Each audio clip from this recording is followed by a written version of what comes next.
नमस्कार दोस्तों। आज मेरा मूड तो नहीं है, लेकिन फिर भी मेरा वीडियो बनाना तो पड़ेगा। आज मैं आपको बता रहा हूँ कि जो राघव चड्ढा ने जो अब आप पार्टी को छोड़ के बीजेपी को ज्वाइन किया है, इसमें काफ़ी पॉलिटिक्स में भूचाल आ गया है। लेकिन ये तो अक्सर होता ही रहता है कि ये पॉलिटिशियन उस पार्टी में गया, वो पॉलिटिशियन उस पार्टी में गया, तो जनता इसको क्यों इशू मान रही है? वो अपना करियर देखते हैं भाई, उनको क्या ले देना तुम्हारे में, तुम्हारे उनको कोई तुम्हारे मुद्दों से कुछ लेना देना नहीं है ना। तुमको जो सोचते हो कि भाई ये तो उन पर भगवान जैसा भरोसा कर लेते हो कि भाई ये कुछ वो कहाँ अपन कहाँ वो किस मेंटिलिटी से वो उसमें जाते हैं और किस से वो जाते हैं और क्या करते हैं, ये थोड़ी ना आपको पता है। जब कोई आदमी कहीं कुछ करता है तो सबसे पहले वो अपनी ही सोचता है, ना कि किसी और की। क्योंकि इस दुनिया में इंसान ही एक स्वार्थी जीव है, जो सिर्फ अपनी सोचता है या फिर इतना हद तक गिर जाता है कि अपनी सिवा से किसी कोई नज़र नहीं आता है। तो ये राघव चड्ढा वाला कॉन्सेप्ट है, तो इसको इतना इशू बनाया जा रहा है, जानबूझकर बनाया जा रहा है। और इसमें जो मेरा तो ये पिछला भी टॉपिक्स था, Indian politics is the most dirty politics in world.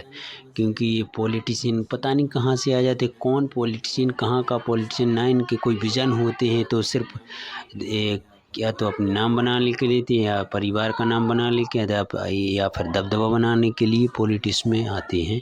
तो इस सोचने से कोई फ़र्क नहीं पड़ता है कि ये क्या कर रहे हैं क्या नहीं कर रहे हैं, और जो भी काम होता है वो तो होता ही रहता है, और इससे पॉलिटिक्स का कोई लेना देना नहीं है। क्योंकि पॉलिटिशियन के भरोसे मत बैठो भाई, उनसे कोई उम्मीद मत रखो। कितने पॉलिटिशियन आए, कितने गए, उनमें से 2-3% ही अच्छे होते हैं, बाकी तो सिर्फ वही होते हैं जो लोग जनता सोचती है कि ये जिनके लिए जनता का मिथ है कि ये भ्रष्टाचार ही होते हैं, भ्रष्टाचारी ही करते हैं। और कुछ जो अपन उनको गरीब समझ के उनको सपोर्ट करते हैं, लेकिन दरअसल ये होता है कि अपन सोचते हैं कि अपनी गरीबी मिटेगी, तो ऐसा कुछ नहीं होता। जो व्यक्ति संघर्ष करता है वो सहारा तो ज़रूर लेता है, तो किसी ना किसी चीज़ का उनको सहारा मिल जाता है। तो अपन सोचते हैं कि भाई अपने जैसा गरीब है तो इसको ऊपर उठा दो, तो ये गरीबों की सोचेगा नहीं, ऐसा कुछ नहीं, ऐसा है ही नहीं।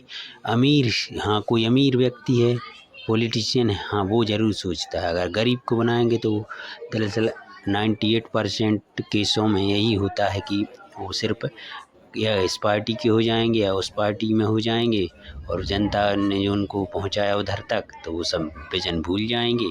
फिर जनता को बहुत दुख होता है, तो फिर बोलते हैं सभी ऐसे हैं। तो जनता को किसी से उम्मीद नहीं पालनी चाहिए, क्योंकि कोई भी आदमी किसी चीज़ का मुद्दा उठाकर रखता है तो उनका आंदोलन करता है, फिर धीरे धीरे वो बड़ा पॉलिटिशियन बन जाता है। फिर किसी पार्टी से टिकट दे देती है तो चुनाव लड़ लेता है, वो MLA MP बन जाता है। तो फिर वो जनता सोचती है मेरे बारे, ये हम लोग जनता के बारे में काम करेंगे, तो ऐसा कुछ नहीं है। वो पहले अपनी सोचता है, सब फर्स्टली वो अपने आप को रखता है। कोई जैसे जिसको या फिर कहीं कहीं तो ऐसा जिसको अपन जानते तक नहीं, लेकिन वो अपनी जनता के लिए कार्य करता है, क्योंकि उसका विजन ही होता है कि वो चीज़ वो भोग से पहले वो चीज़ वो हासिल कर लिया है, तो उसका कोई विजन नहीं होता है। उसका एम ही होता है कि मैं ये जनता का विकास करूं, देश का विकास करूं। तो हम ये राघव चड्ढे वाले मुद्दे को हमको ज़्यादा ही सुनिए, कल के दिन वो कांग्रेस में भी जा सकते हैं अगर कांग्रेस की सरकार आ गई तो किसी पार्टी को ऐसे आदमी ज्वाइन कर लेते हैं। उनका कोई मकसद नहीं होता, उनका मकसद होता है अपन अपना हित करना। धन्यवाद। तो ज़्यादा सोचने की ज़रूरत नहीं।